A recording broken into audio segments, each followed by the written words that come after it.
ಸ್ನೇಹಿತರೆ, ಸುಮಾರು ಜನಕ್ಕೆ ಜಯಪ್ರಕಾಶ್ ಅವರ ಗುರುವಾರದ ಆನ್ಲೈನ್ ಕ್ಲಾಸು ಹೇಗಿರುತ್ತೆ ಅಂತ ಗೊತ್ತಿಲ್ಲ. ಅದಕ್ಕೋಸ್ಕರ ನಮ್ಮ ಆನ್ಲೈನ್ ಸ್ಟೂಡೆಂಟ್ನ ನೇತ್ರಾವತಿ, ವಿಕಾಸ್ ಮತ್ತು ಸುದರ್ಶನ್ ಮೂರು ಜನ ಇದ್ರ ಬಗ್ಗೆ ಮಾತಾಡ್ರಿ ಅಂತ ಹೇಳಿದ್ದೀನಿ. ಒನ್ ಬೈ ಒನ್ ಮಾತಾಡಕ್ಕೆ ಶುರು ಮಾಡಿ. ಎಸ್, ನೇತ್ರಾವತಿ. ಸರ್, ಪ್ರತಿ ಗುರುವಾರ 3 ವಿಷಯದ ಬಗ್ಗೆ ಚರ್ಚೆ ಆಗ್ತದೆ, ಕಲಿಕಾರ್ಥಿಗಳು ಒಳಗೊಂಡು. ಅಂದ್ರೆ ಒಂದೊಂದು ವಿಷಯ ಯಾವ ತರ ಮಾತಾಡ್ಬೇಕು, ಎಷ್ಟು ನಿಮಿಷದಲ್ಲಿ ಮಾತಾಡಬೇಕು ಅಂದ್ ಟೈಮ್ ಲಿಮಿಟ್ ಕೊಟ್ಟು ಆ ನಿಮಿಷದಲ್ಲಿ ನಾವು ಕಂಟೆಂಟ್ ವಿಷಯದ ಬಗ್ಗೆ ಸ್ಟಾರ್ಟಿಂಗ್ ಮತ್ತು ಕ್ಲೋಸಿಂಗ್ ಎರಡೂ ಹೇಳ್ಕೊಂಡು ಹೋಗ್ತಾ ಹೋಗ್ತಾ ಇರ್ಬೇಕು. ಮತ್ತು 8 ಗಂಟೆಗೆ ಲೈವ್ ಪ್ರೋಗ್ರಾಮ್ ಇರ್ತದ. ಅಲ್ಲಿ ಪ್ರತಿಯೊಬ್ರು ಗೆಸ್ಟ್ ಕರ್ಕೊಂಡು ಬಂದಿರ್ತೀರಿ. ಒಮ್ಮೊಮ್ಮೆ ನೀವೇ ಇದು ಚರ್ಚೆ ಮಾಡ್ತಾ ಇರ್ತೀರಿ. ಆ ವಿಷಯದ ಬಗ್ಗೆ ಸುದೀರ್ಘವಾಗಿ ಚರ್ಚೆ ಆಗೋದ್ರ ಪ್ರತಿಯೊಬ್ರು ಕಲಿಕಾರ್ಥಿಗಳು ತಮ್ಮದೇ ಆದ ಒಂದು ಶೈಲಿಯಲ್ಲಿ ಹೇಳ್ತಿರ್ತಾರ. ಒಂದು ವಿಷಯವನ್ನು ಭಿನ್ನ ವಿಭಿನ್ನವಾಗಿ ಹೇಳ್ತಾ ಇರೋದ್ರಿಂದ ಅಲ್ಲಿ ಸಾಕಷ್ಟು ನಾವು ಕಲಿಬಹುದು ನಿಮ್ಮ ಮಾರ್ಗದರ್ಶನದಲ್ಲಿ ಅಂತಾನೆ ಹೇಳ್ತೀನಿ sir. Okay, Vikas. Yes sir, ನಮಸ್ಕಾರಗಳು ಸರ್. ಸರ್, ಪ್ರತಿ ವಾರ ನಮಗೆ ಗುರುವಾರ 7 ಗಂಟೆಗೆ ಒಂದು 3 ಚರ್ಚಾ ವಿಷಯಗಳ ಮುಖಾಂತರ ಕೊಡ್ತೀರಾ. ಒಂದು ಪ್ರತಿಯೊಂದನು ಅದು ನಮಗೆ ಯಾವುದೇ ವೇದಿಕೆಗಿರ್ಬೋದು, ಯಾವುದೇ ಸಭೆ ಸಮಾರಂಭಗಳಿಗಿರ್ಬೋದು, ಯಾವುದೇ ಕಾರ್ಯಕ್ರಮಕ್ಕೆ ನಮಗೆ ಅದು ವೇದಿಕೆ ಮೇಲೆ ನಿಂತು ಮಾತಾಡ್ಲಿಕ್ಕೆ ಅವಶ್ಯಕತೆ ಇರುವಂತ ಪದಗಳನ್ನ ವಾಕ್ಯಗಳ ಮುಖಾಂತರ ನಮಗೆ 1 ನಿಮಿಷ ಇಲ್ಲ 2 ನಿಮಿಷ ಮಾತಾಡ್ಲಿಕ್ಕೆ ಅವಕಾಶ ಕೊಡ್ತೀರಾ. ಆ ಮಾತುಗಳು ನಮ್ಮ ಒಂದು ಬರವಣಿಗೆ ಮುಖಾಂತರ ತರನೇ ಬರೋ ರೀತಿಯಲ್ಲಿ ನೀವು ಮಾತಾಡಿಸ್ಲಿಕ್ಕೆ ಪ್ರಯತ್ನ ಮಾಡ್ತೀರಾ. ನಮಗೆ ಅದು ತುಂಬಾ ಸಹಕಾರಿಯಾಗುತ್ತದೆ ಅಂತ. ಯಾಕೆಂದ್ರೆ ನಮ್ಮ ಮಾತು ಅಲ್ಲಿ ಹೊರಡಬೇಕಾದ್ರೆ ಪದ ಬಳಕೆ ಯಾವುದು ಉಪಯೋಗಕ್ಕೆ ಆ ಪದಕ್ಕೆ ಆ ವಾಕ್ಯಕ್ಕೆ ತಕ್ಕಂತೆ ಆ ಪದಗಳನ್ನು ಉಪಯೋಗಿಸಿ ನಮ್ಮ ಮಾತುಗಾರಿಕೆಯನ್ನ, ನಮ್ಮ ಶೈಲಿಯನ್ನ, ನಡೆ ನುಡಿಗಳ ಮುಖಾಂತರ ವೇದಿಕೆಯಲ್ಲಿ ಹೋಗ್ಲಿಕ್ಕೆ ಆ ವಾಕ್ಯಗಳನ್ನ ನಾವು ಪದ ಬಳಕೆ ಮುಖಾಂತರ ನಾವು ಖಂಡಿತವಾಗೂ ನಾವು ತುಂಬಾ ಪರಿಣಾಮಕಾರಿಯಾಗಿ ಮಾತುಗಳನ್ನು ಬಳಸ್ಬೋದು. ಅಷ್ಟು ಅವಶ್ಯಕತೆ ಇದೆ ಪ್ರತಿ ಗುರುವಾರದ ನಮ್ಮ ಮಾತುಗಳಿಗೆ ನಾವು ಹೇಳಲಿಕ್ಕೆ ಅಲ್ಲಿ ಅವಶ್ಯಕತೆ ಇದೆ ಅಂತ ಹೇಳ್ತೀನಿ ಸರ್. ಎಸ್, ಸುದರ್ಶನ್. ಪ್ರತಿ ಗುರುವಾರ ಕೊಡುವಂತ 3 ವಿಷಯಗಳು, ಆ 3 ವಿಷಯಗಳು ಕೂಡ ಬಹಳ ಯೋಚನೆ ಮಾಡಿ ಮಾತಾಡುವಂತದ್ದು ಇರತ್ತೆ. ಅದು 3 ವಿಷಯಗಳು, ಒಂದು ಸಮಾಜಮುಖಿಯಾಗಿ ಯೋಚನೆ ಮಾಡೋ ರೀತಿನೂ ಇರುತ್ತೆ, ಮತ್ತೆ ಸೆಲ್ಫ್ ಆಗು ಕೂಡ ನಮ್ಮ ಮೇಲೆ ನಾವು ವರ್ಕ್ ಮಾಡೋದಕ್ಕೂ ಕೂಡ ಯೋಚನೆ ಮಾಡೋ ರೀತಿ ಇರುತ್ತೆ ಸರ್. ಸೊ 3 ವಿಷಯಗಳನ್ನು ನಾವು ಪ್ರಿಪೇರ್ ಆದ್ರೆ ಒಂದು ನಮ್ಮ ಮೇಲೆ ನಮಗೆ ಕಾನ್ಫಿಡೆನ್ಸ್ ಬರುತ್ತೆ, ಮತ್ತೆ ಇನ್ನೊಂದು ಸಮಾಜಮುಖಿಯಾಗಿ ಚಿಂತನೆ ಮಾಡುವಂತ ಕೆಪಾಸಿಟಿನೂ ಬರುತ್ತೆ, ಮತ್ತೆ ಮಾತಾಡುವಂತ ಶೈಲಿ ಮತ್ತೆ ಮಾತಾಡುವಂತ ರೀತಿಯೂ ಕೂಡ ಗೊತ್ತಾಗ್ತಾ ಹೋಗುತ್ತೆ ಸರ್. ಲಕ್ಷ್ಮೀಕಾಂತ್, ತಾವು ಲೀಡರ್ಶಿಪ್ ಪ್ರೋಗ್ರಾಮಿಗೆ ಬಂದಿದ್ರಿ. ಒಂದು 2.5 hours ಟ್ರೈನಿಂಗ್ ಸೆಷನ್ ಲೀಡರ್ಶಿಪ್. ಅದರಲ್ಲಿ ಭಾಗವಹಿಸಿದಾಗ ಹೇಗೆ ಅನ್ನಿಸ್ತು ತಮಗೆ? ಎಲ್ಲರಿಗೂ ನಮಸ್ಕಾರ. ನನ್ನ ಹೆಸರು ಲಕ್ಷ್ಮೀಕಾಂತ್. ನಾವು ಜಯಪ್ರಕಾಶ್ ನಾಗ್ಟೇಲಿ ಅವರು ಆರ್ಗನೈಸ್ ಮಾಡಿದ್ದ ಲೀಡರ್ಶಿಪ್ ಕ್ಲಾಸ್ ಅಟೆಂಡ್ ಮಾಡಿದ್ರೆ, ಅದರಲ್ಲಿ ನಮ್ಮ ಲೀಡರ್ಶಿಪ್ ಕ್ವಾಲಿಟಿ ಏನು ಮುಖ್ಯ, ಅದು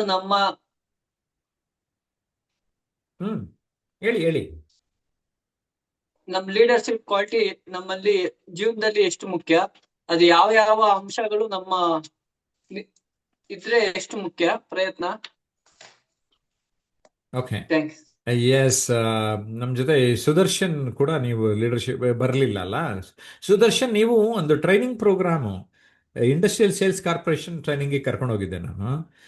ಆ ಟ್ರೈನಿಂಗ್ ಪ್ರೋಗ್ರಾಮ್ ಹೇಗೆ ಅನ್ನಿಸ್ತು ಸುದರ್ಶನ್? ಆಕ್ಚುಲಿ ಆ ಟ್ರೈನಿಂಗ್ ಪ್ರೋಗ್ರಾಮ್ ಬಹಳ ಚೆನ್ನಾಗಿತ್ತು ಸರ್. ಆ ಟ್ರೈನಿಂಗ್ ಪ್ರೋಗ್ರಾಮ್ ಅಲ್ಲಿ ಎಂಪ್ಲಾಯೀಸ್ ಎಂಪ್ಲಾಯ್ಮೆಂಟ್ ಬಗ್ಗೆ, ಅಂದ್ರೆ ಅವರು ಮಾಡ್ತಿರುವಂತ ಕೆಲಸದ ಬಗ್ಗೆ, ಹೇಗೆ ಮಾಡ್ತಿರುವಂತ ಕೆಲಸ ರುಟೀನ್ ವರ್ಕ್ ಆದ್ರೂ ಕೂಡ ಹೇಗೆ ಹೊಸತನನ ನೋಡಬಹುದು. ಮತ್ತೆ ಅವರು ಕೆಲ್ಸಗಳು ಏನಿರುತ್ತೆ, ಪ್ರತಿದಿನ ಅವ್ರು ಮಾಡುವಂತ ಕೆಲ್ಸಗಳನ್ನ ಅಚ್ಚುಕಟ್ಟಾಗಿ ಮತ್ತೆ ಆರ್ಗನೈಸ್ಡ್ ವೇನಲ್ಲಿ ಕಂಪೋಸ್ಡ್ ಆಗಿ ಹೇಗೆ ಮಾಡಬಹುದು ಅನ್ನೋದನ್ನ ಅವರಿಗೆ ಆಕ್ಟಿವಿಟೀಸ್ ಮುಖಾಂತರ ಮತ್ತೆ ಅವರನ್ನ ಕರೆದು ಅವರ ಮೈಂಡ್ ಸೆಟ್ ನ ರೀಡ್ ಮಾಡೋ ಮುಖಾಂತರ ಕೆಲವು ವಿಡಿಯೋಸ್ ಆಗಿರ್ಬೋದು, ಅಥವಾ ಕೆಲವು ಆ ವಿಡಿಯೋಸ್ ನ ತೋರಿಸಿ ಅದರಿಂದ ಅನಿಸಿಕೆಯನ್ನ ಪಡ್ಕೊಂಡು ಅವರನ್ನ ರೀಡ್ ಮಾಡಿ ಅವರಿಗೆ ಬೇಕಾಗಿರುವಂತ ರೀತಿಯಲ್ಲೇನೆ ಅವರಿಗೆ ಏನ್ ಬೇಕು, ಅವರಲ್ಲಿ ಏನ್ ಕೊರತೆ ಇದೆ ಅದನ್ನ ತಿಳಿಸಿದ್ದು ಬಹಳ ಚೆನ್ನಾಗಿತ್ತು ಸರ್. ಓಕೆ, ಈಗ ನಾನು 3 days ಕ್ಯಾಂಪ್ ಅವಾಗ ಮಾಡ್ತೀನಿ. ಇದುವರೆಗೆ 7 3 days ರೆಸಿಡೆನ್ಷಿಯಲ್ ಕ್ಯಾಂಪ್ ಮಾಡಿದ್ದೇನೆ. ಇನ್ನು ಈ ವರ್ಷ ಮಾಡಿಲ್ಲ. ಡೇಟ್ ಅನೌನ್ಸ್ ಮಾಡಿದಾಗ ಬರೋರಂತೆ. ಅದು 3 days ರೆಸಿಡೆನ್ಷಿಯಲ್ ಕ್ಯಾಂಪು ಒಂದು ರಿಟ್ರೀಟ್ ಥರ ಇರುತ್ತೆ. ಅಲ್ಲೇ ಉಳ್ಕೊಂಡು ಬೆಳಗಿಂದ ರಾತ್ರಿವರೆಗೂ ನಾವು ತರಬೇತಿ ನೀಡ್ತಾ ಇರ್ತೇವೆ. ಅದನ್ನು ಅನುಭವಿಸಿರೋರು ನೇತ್ರಾವತಿ. ಎಸ್, ಅದರ ಅನುಭವ ಸ್ವಲ್ಪ ಡೀಟೇಲ್ ಆಗಿ ಶೇರ್ ಮಾಡಿ madam. Sir 3 days camp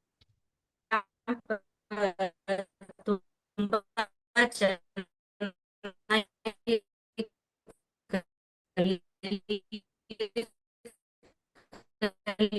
practical ಆಗಿ ನಾವು ಪ್ರತಿಯಲ್ಲಿ ನೀವು ಪರಿಹಾರ ಮಾಡೇ ಬಿಡ್ತೀರಿ ಸರ್. ಯಾಕಂದ್ರೆ ಈಗ ಒಬ್ಬರು ಭಯ, ಟೇಜ್ ಹತ್ತಬೇಕಾದ್ರೆ ಭಯ ಅಂತ ಹೇಳಿ ಒಂದು ಅದು ನೀವು ಮೈಕ್ ಕೊಟ್ಟು ಟೇಜ್ ಮೇಲೆ ಏರ್ಸೇ ಬಿಡ್ತೀರಿ ಸರ್.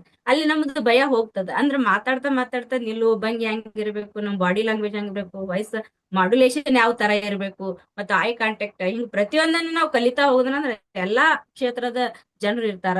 ಮತ್ತೆ ಎಲ್ಲಾನು ಕಲಿಯಕ್ ನಮ್ಗಲ್ಲಿ ಸಾಕಷ್ಟು ವಿಷಯ ಸಿಗ್ತೈತಿ. ಮತ್ತೆ ಅದ್ರ ತನ ನೀವು ಮಾರ್ಗದರ್ಶನ ಮಾಡ್ತಾ ಇರ್ತೀರಿ. ಅಲ್ಲಿ ನಾವು ಪ್ರೆಸೆಂಟ್ ಆಗಿ ಕಲಿಯೋದ್ರಿಂದ ಪ್ರಾಕ್ಟಿಕಲ್ ಆಗಿನೂ ಒಂದ್ ರೀತಿ ಕರಗತ ಮಾಡ್ಕೋಬಹುದು ಸರ್ ಅಂತಾನೆ ಹೇಳ್ತೀನಿ ಸರ್. ಓಕೆ, ವೆರಿ ಗುಡ್ ಸ್ನೇಹಿತರೆ. ನೀವು ತರಬೇತಿನ ಪಡಿತಾ ಇರಬೇಕು. ಗುರುವಾರದ ಸೆಷನ್ ಒಂದು ರೀತಿ ಮಾರ್ಗ, ಆಫ್ಲೈನ್ ಭಾಗವಹಿಸೋದು ಮತ್ತೊಂದು ಮಾರ್ಗ.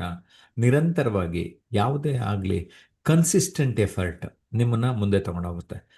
ತೀರಾ ದಡ್ಡಿರಲಿ, ತೀರಾ ನನಗೆ ಅಯ್ಯೋ 100% ಭಯ ಸರ್ ವೇದಿಕೆ ಮೇಲೆ, ನಿಧಾನಕ್ಕೆ ಪ್ರಯತ್ನ ಪಡ್ತಾ ಇದ್ರೆ ಅಯ್ಯೋ ಅದು ನಮ್ಮಂಥವ್ರಿಂದ ಮಾರ್ಗದರ್ಶನ ಪಡೆದ್ರೆ ಶಾರ್ಟ್ಕಟ್, ಫಾಸ್ಟಾಗಿ, ಬೇಗ, ಚೆನ್ನಾಗಿ, ಸೊಗಸಾಗಿ, ದೊಡ್ಡದಾಗಿ ದುಡ್ಡನ್ನು ತಗೊಳ್ಳೋ ಥರ, ಚಪ್ಪಾಳೆ ಜಾಸ್ತಿ ಗಿಟ್ಸ್ಕೊಳ್ಳೋ ಥರ, ಅಥವಾ ಯಾವುದೇ ಒಂದು ನಾಯಕರಾಗೋ ಥರ, ಅಚೀವರ್ ಆಗೋ ಥರ ನಿಮ್ಮ ಈ ಮಾತು, ನಿಮ್ಮ ಧೈರ್ಯ ತಗೊಂಡೋಗುತ್ತೆ.